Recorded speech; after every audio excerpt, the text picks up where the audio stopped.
Assalamualaikum warahmatullahi wabarakatuh. Selamat datang Budia dan juga Budina. Kali ini kami dari kelompok 2 berkesempatan untuk mempresentasikan mengenai siklus pengeluaran.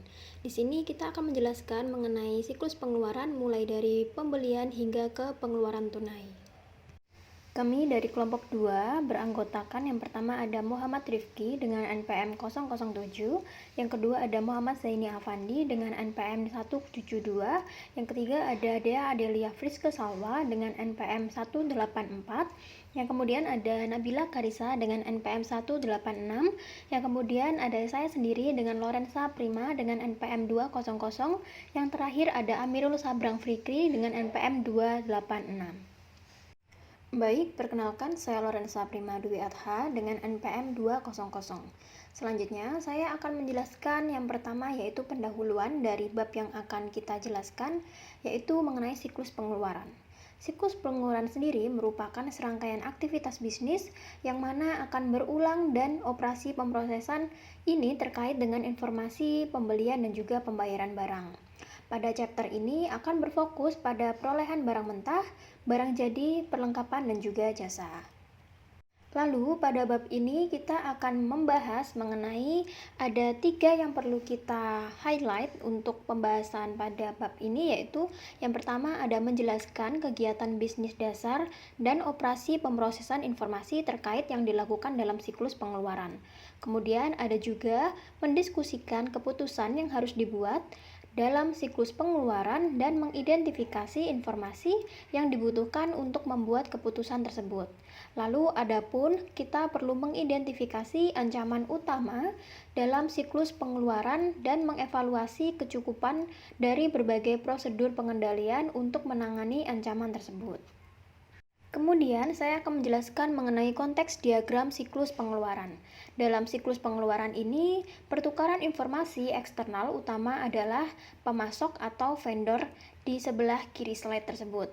Di dalam organisasi, informasi tentang kebutuhan untuk membeli barang dan material mengalir ke siklus pengeluaran dari siklus pendapatan dan juga produksi, pengendalian, persediaan, dan berbagai departemen.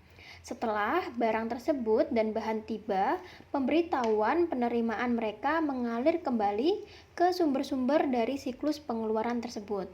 Data pengeluaran juga mengalir dari siklus pengeluaran ke buku besar dan fungsi pengelaporan untuk dimasukkan ke dalam laporan keuangan dan berbagai laporan manajemen di perusahaan tersebut.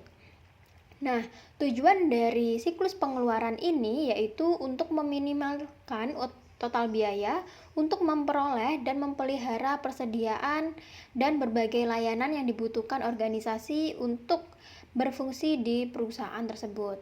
Di sini manajemen harus membentuk dan membuat keputusan kunci seperti berapa tingkat optimal persediaan dan persediaan untuk dibawa, lalu ada juga pemasok mana yang seharusnya memberikan kualitas dan layanan terbaik dengan harga terbaik untuk perusahaan kita.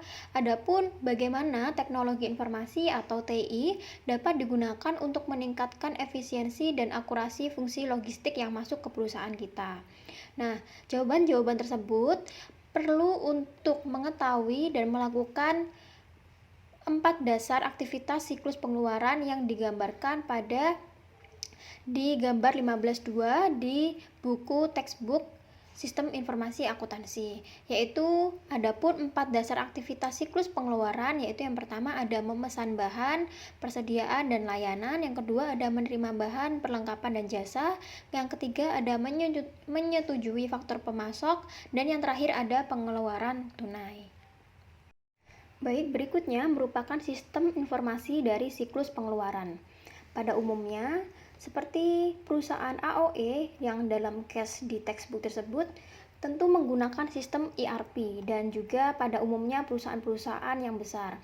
Di sini menunjukkan porsi sistem ERP yang mendukung aktivitas bisnis pengeluaran, yaitu adapun prosesnya.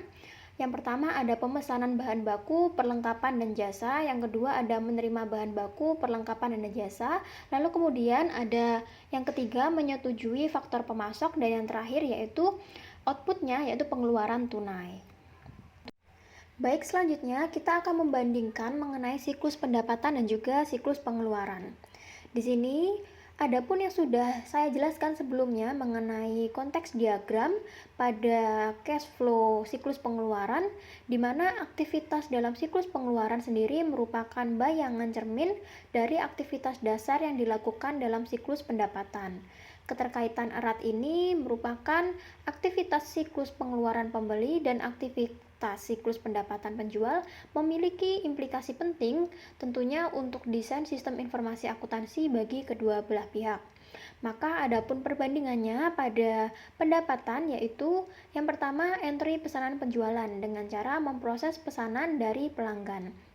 Yang membedakan dengan di pengeluaran yaitu di pengeluaran menggunakan pemesanan bahan, perlengkapan, dan jasa dengan cara mengirim pesanan ke pemasok.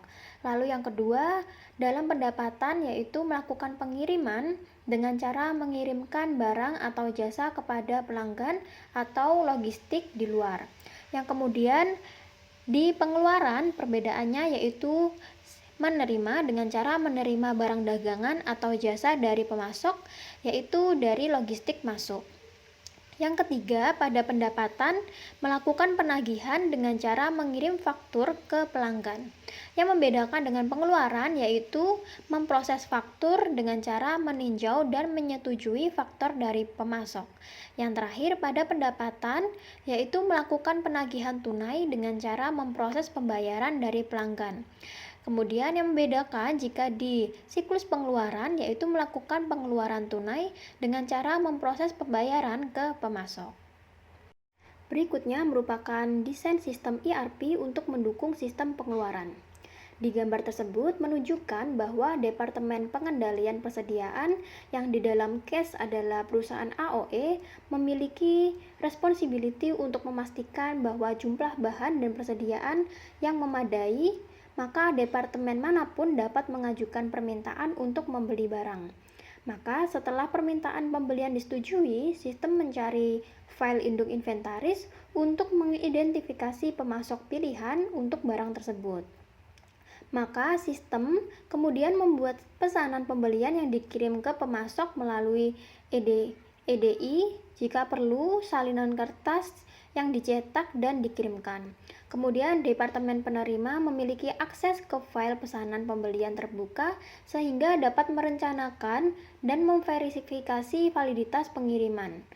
Dan juga hutang usaha diberitahukan sehingga dapat merencanakan komitmen keuangan yang tertunda. Di sini departemen yang membuat permintaan pembelian juga diberitahu bahwa permintaannya telah disetujui. Untuk mengirim pemberitahuan elektronik tentang pengiriman yang akan datang, yang memungkinkan AOE untuk merencanakan memiliki staf yang memadai untuk memproses pengiriman yang masuk ke gudangnya.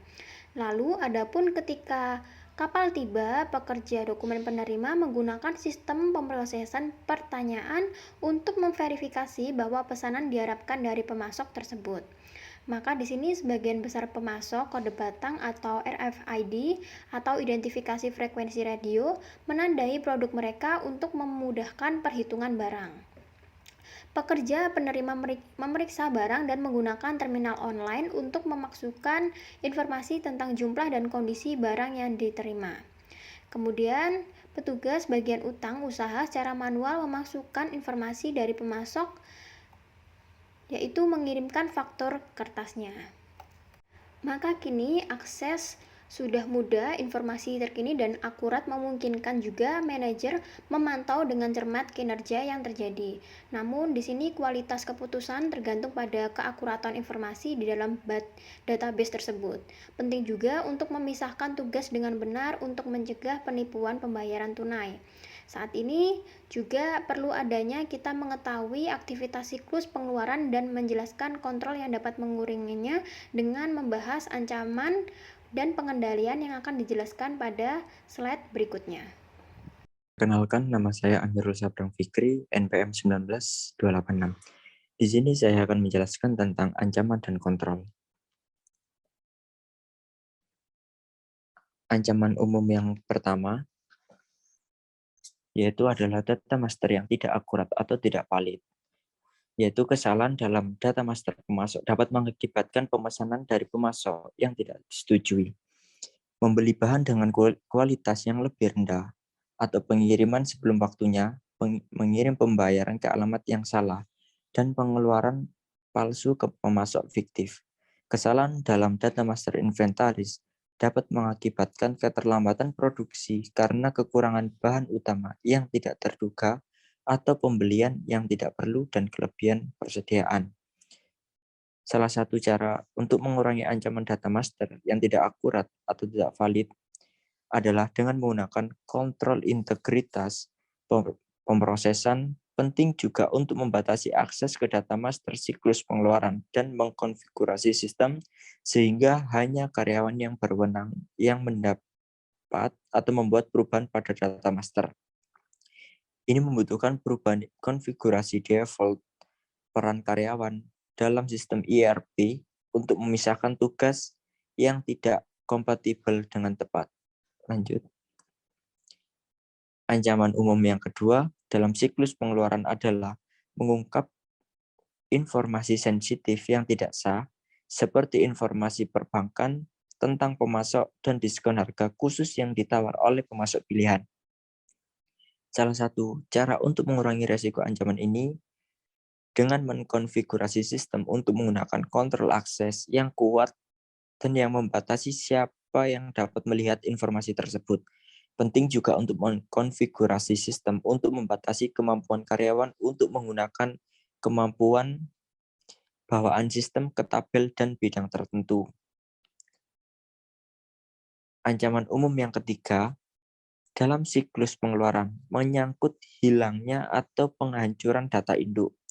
Cara terbaik untuk mengurangi resiko ancaman ini adalah dengan menggunakan prosedur backup dan pemulihan bencana. Praktik terbaik adalah menerapkan sistem ERP sebagai 3 contoh terpisah, yaitu salah satu contoh disebut sebagai produksi digunakan untuk memproses aktivitas sehari-hari, yang kedua digunakan untuk pengujian atau pengembangan, yang ketiga harus dipertahankan sebagai contoh cadangan online ke sistem produksi untuk memberikan pemulihan real time yang dekat. Perkenalkan, nama saya Muhammad Zaini Afandi, NPM 19013010172. Di sini saya akan melanjutkan presentasi dari teman saya, yaitu menjelaskan mengenai ordering materials, supplies, and services. Next. Di mana aktivitas bisnis utama yang pertama dalam siklus pengeluaran yang telah dijelaskan oleh teman saya pada slide sebelumnya, yaitu membahas mengenai memesan bahan baku, perlengkapan, dan layanan. Di mana di dalam slide ini terdapat gambar mengenai data flow diagram level 1 mengenai memesan bahan baku, perlengkapan, dan layanan yang dijelaskan dengan menyertakan ancaman. Di mana dari gambar tersebut menunjukkan bahwa pemesanan terlebih dahulu melibatkan untuk mengidentifikasi apa, kapan, dan berapa banyak yang dibeli, dan kemudian memilih dari pemasok mana untuk membeli. Next. Nah, selanjutnya yaitu mengidentifikasi apa, kapan, dan berapa banyak untuk pembelian. Yang dimana seperti kita ketahui, pencatatan persediaan yang tidak akurat dapat menciptakan sebuah masalah yang sangat signifikan bagi sebuah perusahaan. Maka dari itu, akuntan dan sistem profesional perlu memahami praktik terbaik untuk atau dalam mengelola persediaan. Maka dari itu dibagi menjadi 2 poin, yaitu yang pertama harus memahami prosesnya, lalu yang kedua memahami ancaman yang terjadi dan kontrol atau pengendalian terhadap ancaman atau masalah yang terjadi. Next. Baik, selanjutnya yaitu mengenai proses untuk mengelola persediaan, di mana terdapat 3 pendekatan atau 3 metode untuk mengelola persediaan. Yang pertama yaitu pendekatan tradisional atau biasa disebut sebagai pendekatan Economic Order Quantity atau disingkat dengan EOQ, yang dimana pendekatan ini yaitu menjaga stok yang cukup sehingga produksi dapat berlangsung tanpa gangguan, bahkan jika persediaan yang digunakan lebih besar dari yang diharapkan atau jika pemasok terlambat dalam pengiriman, di mana pendekatan ini lebih menekankan di mana ukuran pesanan optimal untuk meminimalkan jumlah biaya pemesanan, penyimpanan, dan kehabisan stok. Di mana biaya pemesanan termasuk seluruh biaya terkait dengan pemrosesan transaksi pembelian. Lalu untuk biaya penyimpanan adalah biaya yang dikaitkan dengan penahanan persediaan. Yang terakhir yaitu biaya kehabisan persediaan atau stok adalah biaya yang dihasilkan dari kekurangan persediaan, seperti penjualan yang hilang atau penundaan produksi. Di mana pendekatan EOQ atau pendekatan tradisional terhadap pengendalian persediaan sering menghasilkan penyimpanan yang dengan jumlah yang sangat besar, yang mengakibatkan uang yang diinvestasikan atau biaya yang dikeluarkan untuk persediaan bisa jadi tidak menghasilkan apapun. Maka dari itu beberapa perusahaan itu juga akhirnya menerapkan 2 metode berikut. Yang pertama yaitu perencanaan kebutuhan manajerial atau Material Requirements Planning atau MRP, dan bisa juga dengan pendekatan Just in Time atau JIT untuk sistem persediaannya, dimana secara pengertian seperti yang di slide ya, untuk MRP yaitu sebuah pendekatan manajemen persediaan yang berupaya untuk mengurangi tingkat persediaan yang dibutuhkan dengan meningkatkan akurasi teknik perkiraan. Jadi sistem MRP yaitu untuk mengurangi ketidakpastian mengenai kapan bahan baku dibutuhkan dan memungkinkan perusahaan untuk menyimpan persediaan lebih sedikit, dimana untuk berbeda dengan metode sebelumnya yang dengan penyimpanan yang lebih besar, tapi dengan sistem MRP penyimpanan akan lebih sedikit karena sudah diperkirakan kira-kira persediaan akan dibutuhkan itu kapan. Lalu untuk sistem Just in Time, yaitu sistem persediaan Just in Time atau Just in Time Inventory System.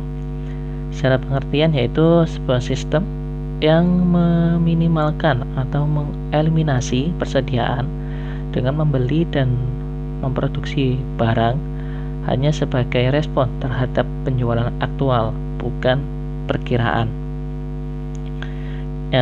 Yang dimana mengakibatkan atau sistem JIT ini, Just in Time ini ditandai dengan pengiriman yang sering atas jumlah persediaan yang kecil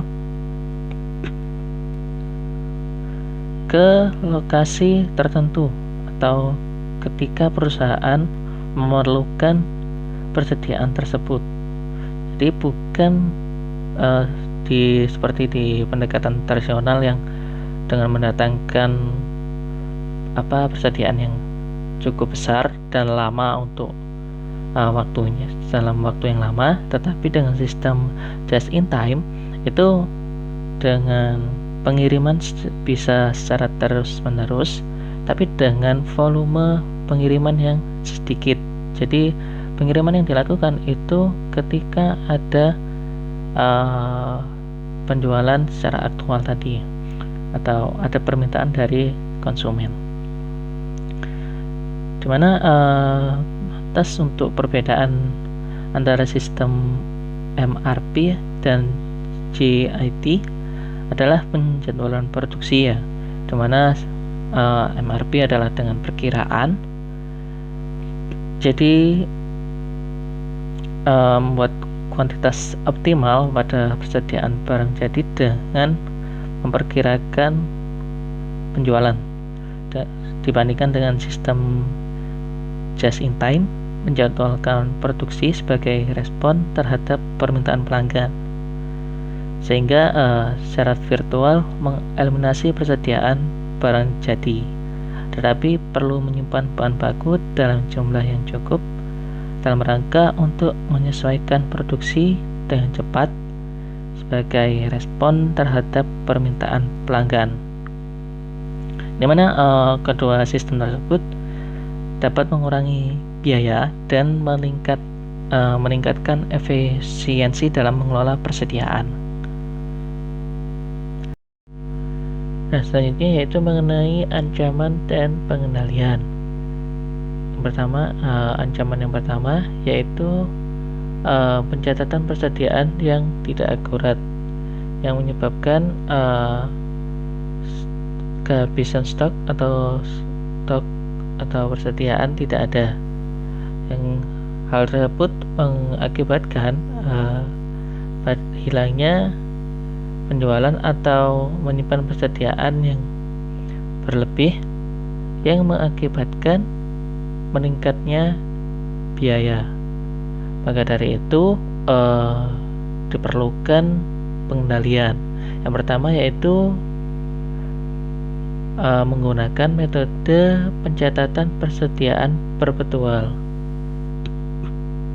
mana digunakan untuk memastikan bahwa informasi mengenai stok persediaan selalu terbarui. Namun bisa juga dalam pencatatan melakukan kesalahan, di mana kesalahan tersebut dikarenakan penginput itu melakukan kekeliruan dalam menginput data. Maka dari itu diperlukan sebuah teknologi informasi untuk mengeliminasi kebutuhan bagi entry data manual agar dapat meningkatkan ketepatan pencatatan persediaan perpetual. Lalu pengendalian yang kedua yaitu ada pemberian kode batang, di mana ini termasuk salah satu opsi pengendalian ya. Namun opsi ini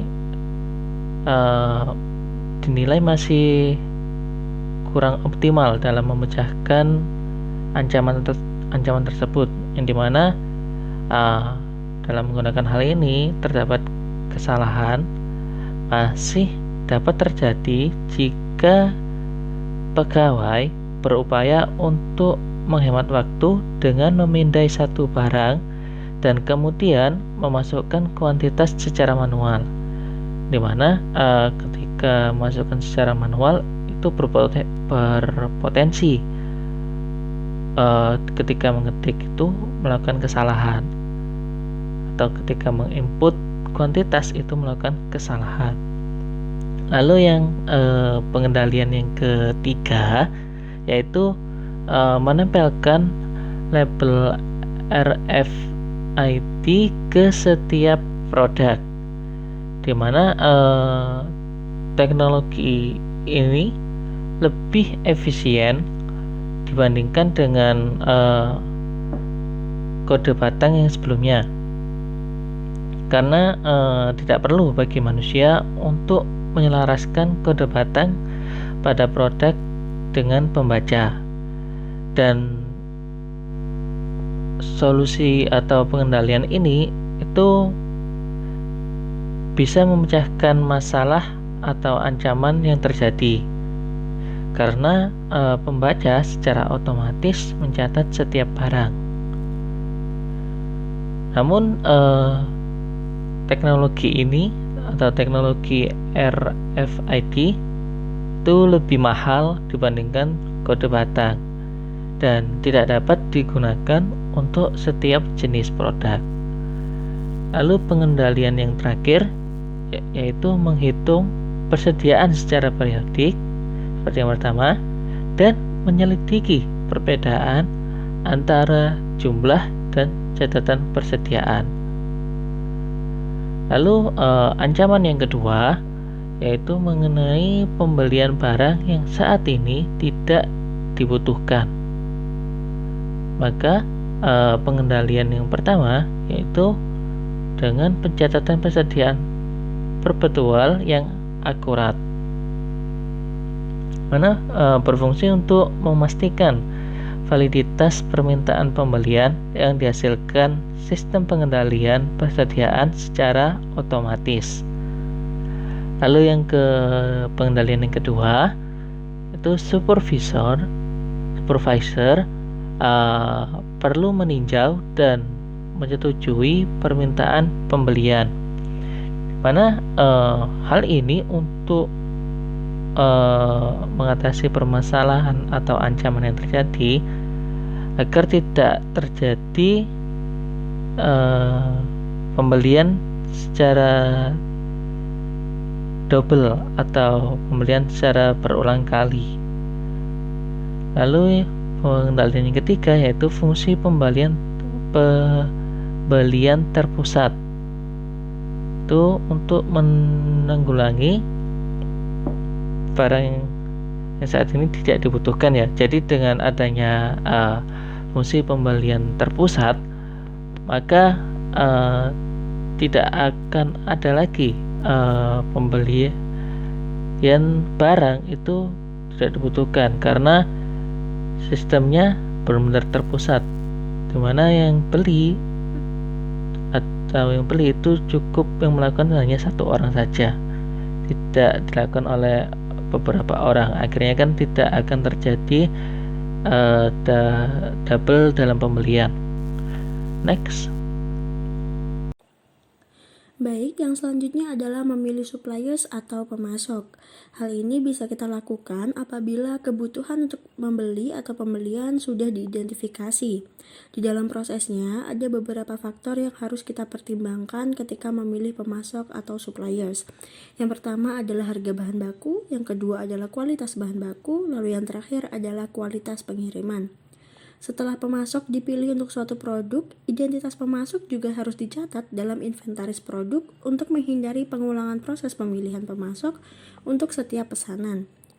Namun, ada beberapa kasus di mana terjadi pembelian barang berbiaya tinggi dan penggunaannya itu cukup rendah. Maka manajemen mungkin secara eksplisit ingin mengevaluasi kembali semua pemasok potensial setiap kali produk itu dipesan. Nah, daftar pemasok alternatif potensial untuk setiap produk ini juga harus dipertahankan atau disimpan. Hal ini akan berguna apabila pemasok utama tiba-tiba kehabisan stok barang yang kita butuhkan. Lalu yang selanjutnya ini masih berhubungan dengan pemasok. Ada 3 yang akan kita bahas, yaitu yang pertama adalah purchase order atau pesanan pembelian, lalu blanket purchase order, lalu yang terakhir adalah vendor managed inventory atau VMI. Nah, kita bahas satu persatu. Yang pertama adalah purchase order atau pesanan pembelian. Ini adalah dokumen atau formulir elektronik yang secara resmi meminta pemasok untuk menjual dan mengirimkan produk tertentu dengan harga yang sudah ditentukan. Ini adalah janji untuk membayar dan menjadi kontrak setelah pemasok menerimanya.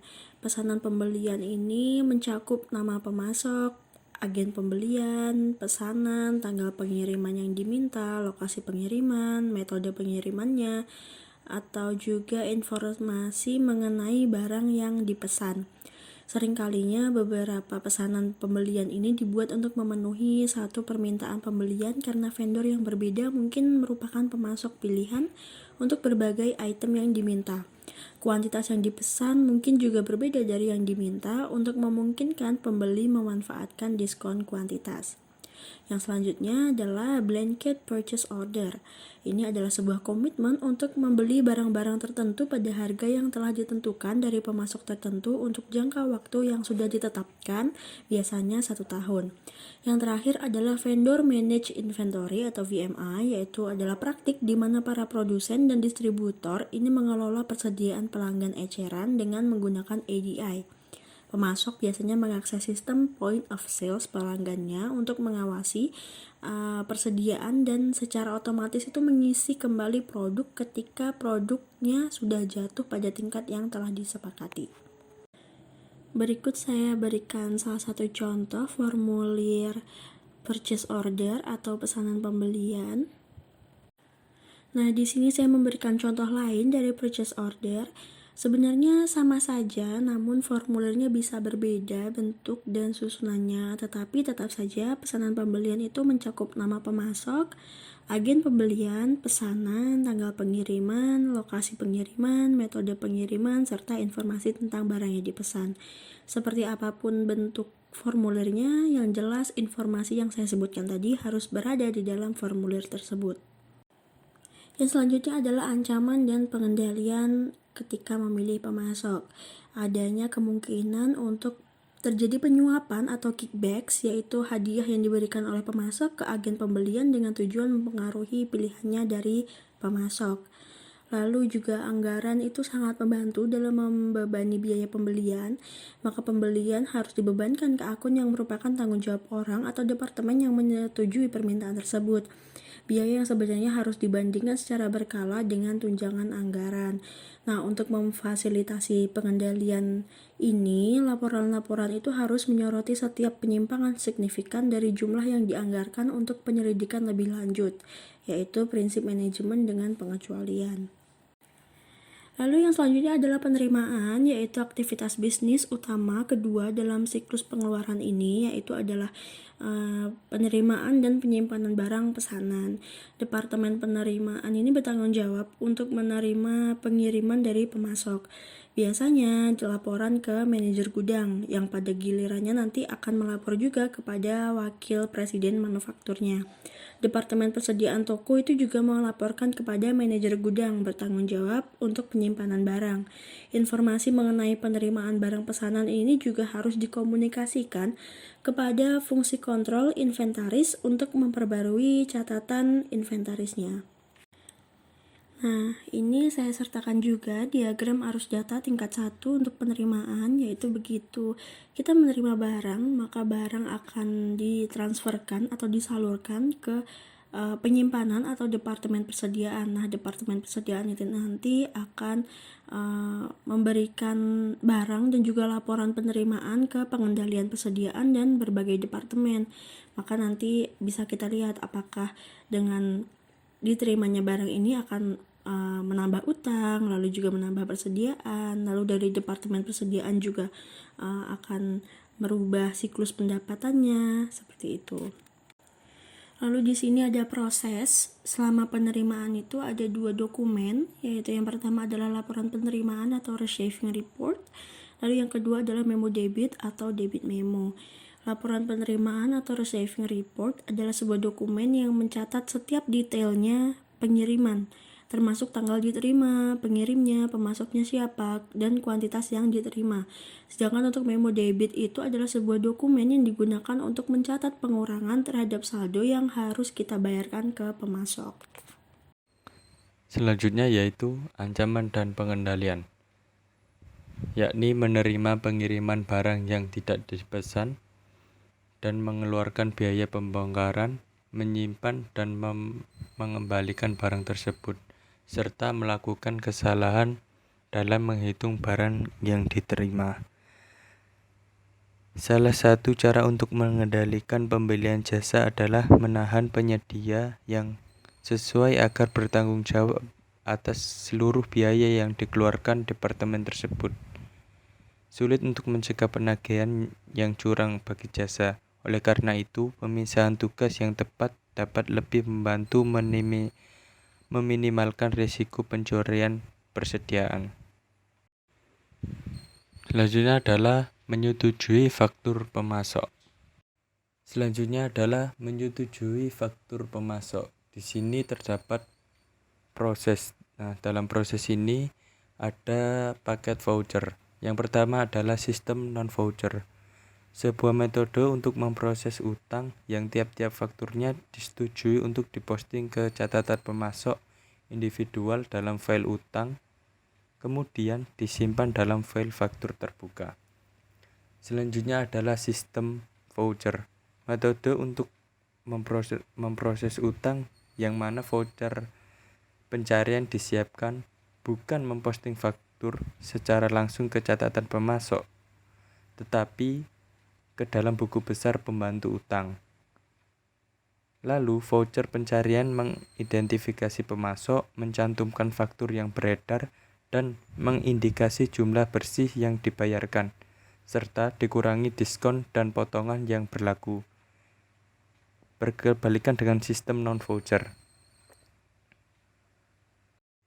Selanjutnya adalah ancaman dan pengendalian.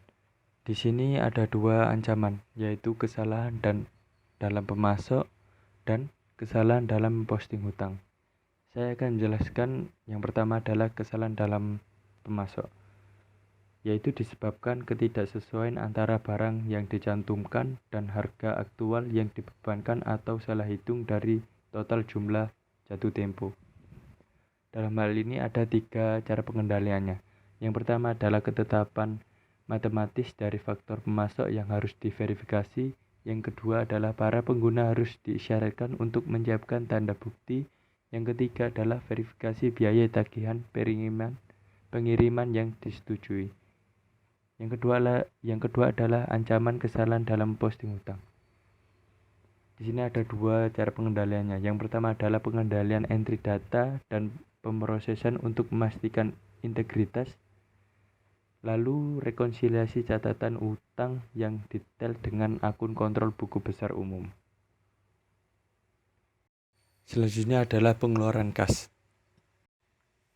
Selanjutnya adalah proses. Dalam proses ini, kasir yang melapor ke bendahara bertanggung jawab untuk membayar pemasok. Hal ini memisahkan fungsi penitipan yang dilakukan oleh kasir dari fungsi otoritas yang dilakukan oleh Departemen Pembelian dan Hutang.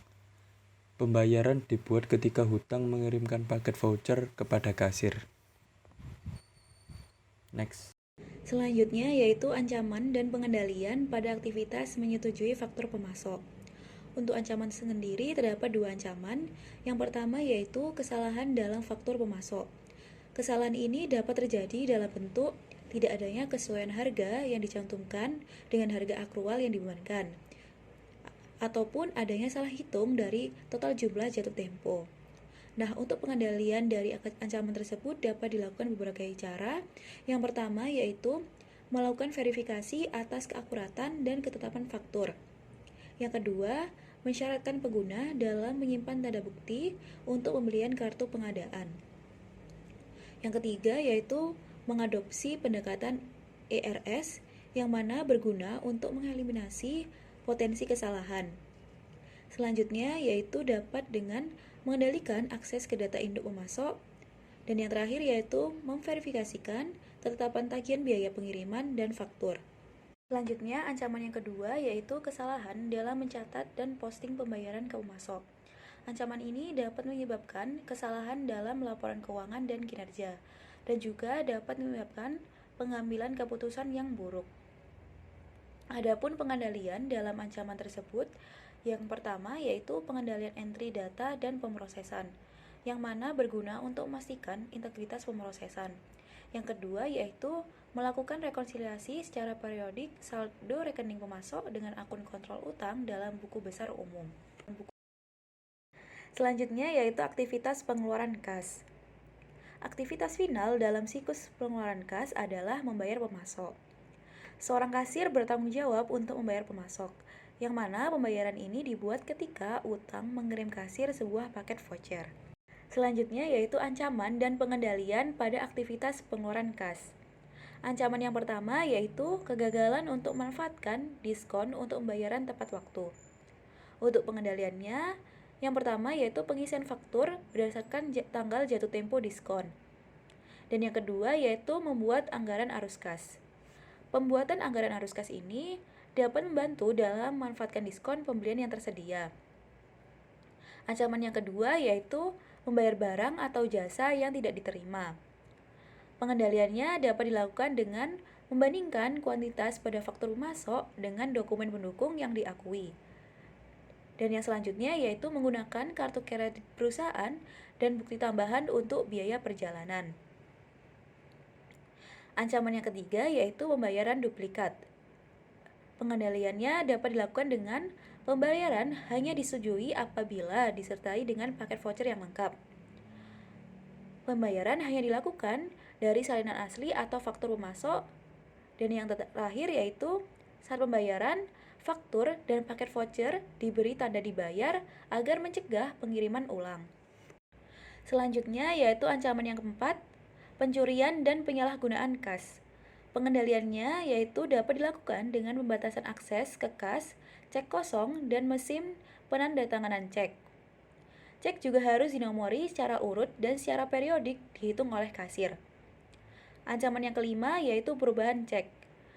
Pengendaliannya dapat dilakukan dengan 3 cara, yaitu dengan mesin perlindungan cek, penggunaan tinta dan kertas khusus, dan juga penggunaan layanan pembayaran positif yang diberikan oleh bank. Ancaman yang keenam yaitu masalah arus kas. Pengendaliannya yaitu dengan penggunaan anggaran arus kas. Sekian presentasi dari kelompok kami. Terima kasih atas waktu dan perhatiannya. Wassalamualaikum warahmatullahi wabarakatuh.